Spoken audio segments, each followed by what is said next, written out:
तो दोस्तों आज हम स्टार्ट करने वाले हैं जर्नल एंट्री। जर्नल एंट्री एकदम छोटे एकदम बेसिक लेवल से स्टार्ट करेंगे, एकदम जीरो लेवल पे कि जर्नल एंट्री के आगे हम रिकॉर्डिंग कैसे करते हैं। तो चलिए मैं आपका टाइम बर्बाद नहीं करता हूँ, डायरेक्ट मैं जर्नल एंट्री पे आता हूँ। देखिए जर्नल एंट्री स्टार्ट करने से पहले क्यों ना हम डेबिट एंड क्रेडिट रूल पढ़ लें। तो हमने डेबिट क्रेडिट रूल के बारे में सिर्फ थोड़ा सा क्विक रिवीजन करवा देता हूँ कि हमने डेबिट एंड क्रेडिट का रूल क्या पढ़ा अभी तक। तो हम यहाँ पे नोट करते हैं, हमने अभी तक क्या नोट पढ़ा है। हमने जो डेबिट एंड क्रेडिट का पढ़ा है according to nominal rule, nominal account के अकॉर्डिंग हमने पढ़ा है all expenses and loss debit होता है, ऑल इनकम और गेन क्रेडिट होता है। यानी कि हम जानते हैं कि हमारे पास जो अकाउंट होते हैं वो तीन टाइप के होते हैं, nominal, personal and real account. तो डेबिट क्रेडिट रूल्स के अकॉर्डिंग हम नॉमिनल अकाउंट के जो रूल्स है याद करिए, हम जानते हैं ऑल एक्सपेंसेस एंड लॉस होता है वो डेबिट होता है, all income and gain credit होता है। According to personal law, personal according यानी कि पर्सनल अकाउंट्स के अकॉर्डिंग हम जानते हैं रिसीवर जो होता है, रिसीवर को हम डेबिट करते हैं और गिवर को हम क्रेडिट करते हैं। उसी तरह हम एक और भी अकाउंट जानते हैं जिसका नाम है रियल अकाउंट। रियल अकाउंट, तो रियल अकाउंट के अकॉर्डिंग हमारा डेबिट्स एंड क्रेडिट का रूल क्या है। ऐसे का मैं सिंपल बात करूं, मैं एजम्पशन मानता हूं कि आपने डेबिट एंड क्रेडिट रूल्स पढ़ रखा है, इसी वजह से मैं थोड़ा सा यहाँ पे फास्ट करता हूं। तो रियल के अकॉर्डिंग हम जानते हैं क्या, जितना अगर एसिड्स इंक्रीज होता है तो हम डेबिट करते हैं, अगर एसिड्स डिक्रीज होता है तो हम क्रेडिट करते हैं। इसके इसी तरह अगर लायबिलिटीज अगर इंक्रीज यानी कि बढ़ता है तो हम क्रेडिट करते हैं, अगर लायबिलिटीज घटता है यानी कि कम होता है तो हम डेबिट करते हैं। यानी कि मैं हमने क्या पढ़ा है कि नॉमिनल अकाउंट के according all expenses and loss debit, all income and gain credit. Personal account के अकॉर्डिंग हम जानते हैं रिसीवर डेबिट होता है, गिवर क्रेडिट होता है। उसी तरह रियल अकाउंट्स के अकॉर्डिंग हम जानते हैं कि एसेट्स को हम जब एसेट्स बढ़ता है, जब एसेट्स बढ़ता है तो हम डेबिट करते हैं, एसेट्स घटता है तो हम क्रेडिट करते हैं। उसी तरह लायबिलिटीज अगर बढ़ता है तो हम क्रेडिट करते हैं, अगर लायबिलिटीज कम हो जाए तो हम डेबिट करते हैं। ये मैंने इसलिए लिख दिया ताकि अभी जो मैं आपको जनरल एंट्री सिखाने वाला हूँ या अभी जो हम जनरल एंट्री करने वाले हैं तो ताकि आपको कोई कंफ्यूजन ना आए, इसी वजह से मैंने साइड में लिख दिया है ताकि आपको कुछ रिवीजन भी होता रहेगा अगर इन केस अगर आपको डेबिट्स एंड क्रेडिट रूल्स में अगर आपको कंफ्यूजन है तो चलिए एक मैं सीधा एग्जांपल लेता हूं, आपका ज्यादा टाइम बर्बाद नहीं करते। देखिए example number 1, mister X start his business with cash ₹30,000। देखिए तो हमारा सबसे पहला जनरल एंट्री, हाँ आपको मैं फिर से अगेन बोल दूं, ये जो जनरल एंट्री हम सीख रहे हैं एकदम बेसिक लेवल पे, एकदम बेसिक लेवल पे। हाँ जनरल एंट्रीज के अभी बहुत सारे वीडियोस आपके इस चैनल पे आएंगे तो आप सब्सक्राइब कर सकते हैं। अब एकदम मैं ये एजम्पशन मानता हूँ कि एकदम जीरो लेवल, आपको कुछ नहीं आता जनरल एंट्री में, तो एकदम मैं जीरो लेवल से जनरल एंट्री आपको सिखाने की कोशिश कर रहा हूँ। तो पहला हमारा एग्जाम्पल है mister X start his business with cash ₹30,000। चलिए क्योंकि हमारा पहला ये एग्जांपल है तो क्यों ना मैं पहले आपको एक डायग्राम के थ्रू समझाऊं। देखिए ये है मिस्टर एक्स, इसने अपना बिजनेस स्टार्ट किया है। स्टार्ट कितने से किया है? 30,000 से। और ये है इसका बिजनेस, ये इसका है बिजनेस। क्योंकि हम जानते हैं बिजनेस अलग होता है और ऑनर अलग होता है, क्योंकि हम जानते हैं बिजनेस जो होता है वो अलग होता है और ऑनर अलग होता है। और हम किसकी अकाउंटिंग करते हैं? हम करते हैं बिजनेस की। हम किसकी अकाउंटिंग करते हैं? बिजनेस की। अब ये मत बोलना कि सर ये दोनों अलग कैसे होता है, आपने बिजनेस एंटिटी पढ़ रखा होगा। मैं एजम्पशन ये भी मानता हूँ कि आप बिजनेस एंटिटी पढ़ चुके हैं। अगर नहीं आता तो आप कमेंट बॉक्स में आप मुझे कमेंट कर दीजिए, मैं ये भी थोड़ा सा बता दूं कि बिजनेस एंटिटी क्या होता है। और ऑनर कैसे अलग होता है, बिजनेस कैसे अलग होता है। फिलहाल में जर्नल एंट्री के लिए मैं ये जंक्शन मानता हूं कि आपको ये पता है कि बिजनेस अलग होता है और ऑनर अलग होता है। हम जानते हैं कि हम किसकी अकाउंटिंग करते हैं, इसकी। तो हम इसके पॉइंट ऑफ यानी कि बिजनेस के पॉइंट ऑफ व्यू से सोचे तो हमने क्या लिखा, मिस्टर एक्स, यानी ये जो मिस्टर एक्स है start his business with cash. तो बिजनेस के पॉइंट ऑफ व्यू से सोचिए दोस्तों, अगर इसने बिजनेस स्टार्ट किया है, अगर बिजनेस स्टार्ट किया है तो बिजनेस में जो मिस्टर एक्स ने पैसे डाला है यानी कि कैश, तो बिजनेस के पास तो ये पैसे आया है ना, जाहिर सी बात है। अगर मिस्टर एक्स ने बिजनेस स्टार्ट किया है तो बिजनेस के पास ये कैश आया है, और कैश अपने आप में क्या होता है, एसेट्स। क्या होता है, एसेट्स, बिल्कुल। यानी कि जब मिस्टर एक्स ने बिजनेस स्टार्ट किया है तो बिजनेस के पास कैश आया है, और कैश अपने आप में क्या होता है, एसेट्स। हम जानते हैं जैसे इसने स्टार्ट किया है तो इस यहाँ पे एसेट्स बढ़ गया है। और सेम टाइम पे दोस्तों, क्योंकि उसने स्टार्ट किया, और याद करिए जब ऑनर खुद बिजनेस स्टार्ट करते हैं और जो ऑनर अपने पैसे लगाते हैं, इस पैसों को हम कहते हैं कैपिटल। क्या कहते हैं, कैपिटल। और कैपिटल अपने आप में क्या होता है, कैपिटल अपने आप में होता है लायबिलिटीज। कैपिटल अपने आप में क्या होता है, लायबिलिटीज। अब बिजनेस के पॉइंट ऑफ व्यू से सोचिए दोस्तों, बिजनेस के पॉइंट ऑफ व्यू से अगर मिस्टर एक्स बिजनेस स्टार्ट ही नहीं करता तो इसके पास कैश नहीं आता। जब कैश नहीं आता तो इसके पास पैसे बढ़ते नहीं, पैसे मतलब एसेट्स इसका बढ़ता नहीं। उसी टाइम अगर ये पैसे दिया है तो पैसे की उसी के सेकंड हैंड हम ये भी देख रहे हैं कि भाई सेकंड पॉइंट ऑफ व्यू से कि भाई इसी टाइम जो पैसे उन्होंने लगाए वो कैपिटल है, कैपिटल अपने आप में लायबिलिटी है। अगर ये पैसे स्टार्ट नहीं करते बिजनेस देने के पॉइंट ऑफ व्यू से या बिजनेस के लिए तो हमारे पास पैसे नहीं आते, उसी टाइम हमारे पास ये लायबिलिटी भी नहीं बढ़ता। लेकिन इसी से हमें क्या पता चलता है, एक तरफ हमारा लायबिलिटी भी बढ़ रहा है और एक तरफ हमारा एसेट्स भी बढ़ रहा है। तो ध्यान दें कि आपने यहाँ पे जर्नल एंट्री यानी कि डेबिट एंड क्रेडिट के रूल्स पढ़े।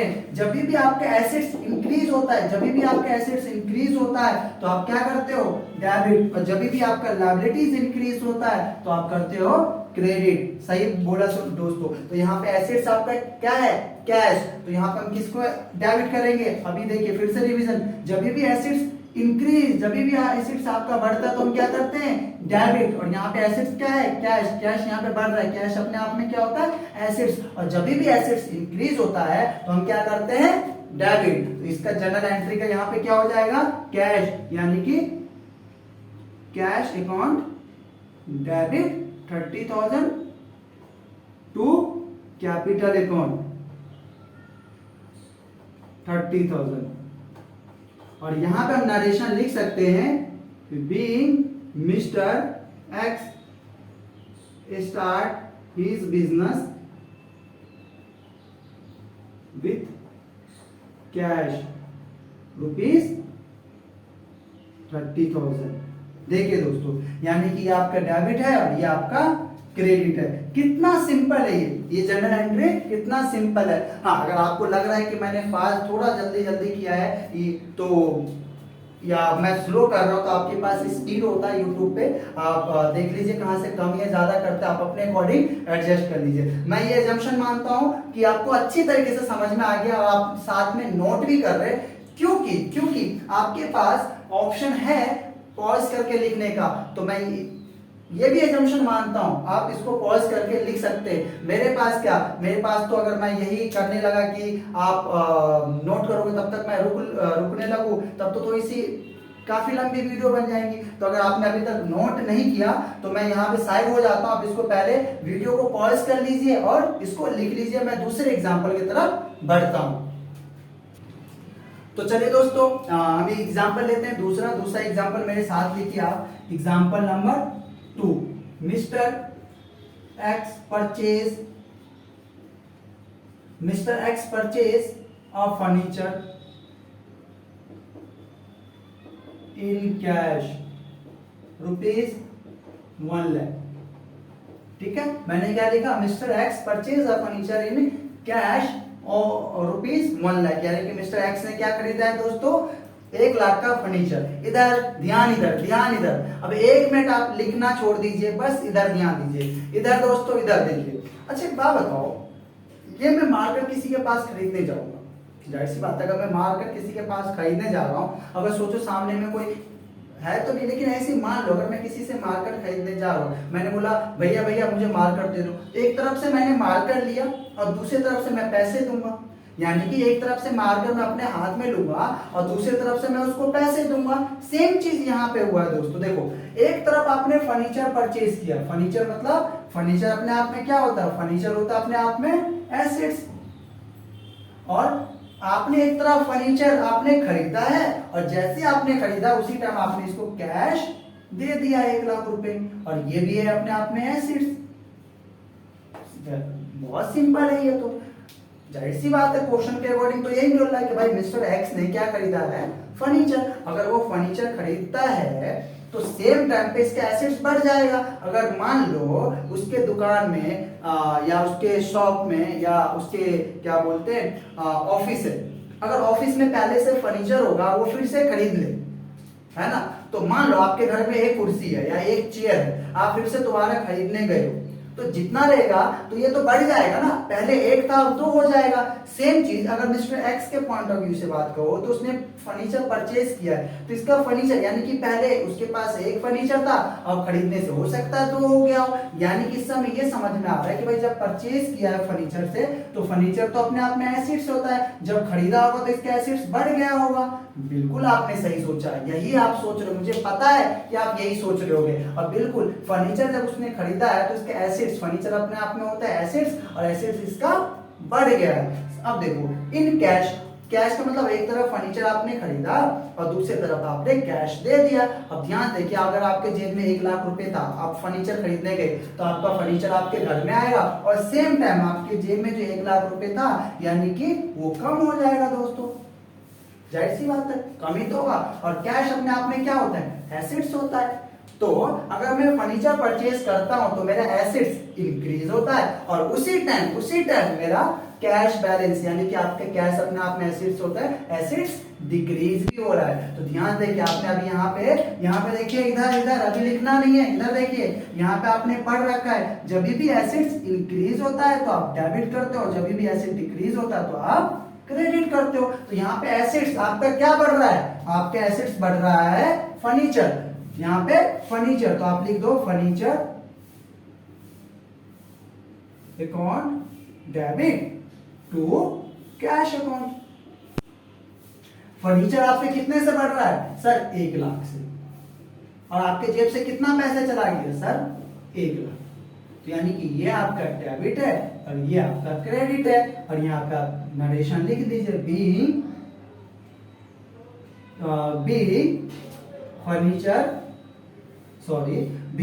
Furniture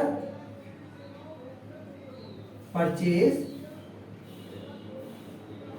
in cash. खत्म। कितना सिंपल है जनरल एंट्री, कितना सिंपल। चलिए मैं ज्यादा टाइम बर्बाद नहीं करता हूं, फिर से एक और एग्जांपल लिखिए। अगर आप लोगों ने अभी नोट नहीं किया तो अरे आपके हाथों में वीडियो, मैं साइड हट जाता हूं, आप इसको पॉज करिए और यहाँ पे लिख लीजिए, ठीक है, लिखिए।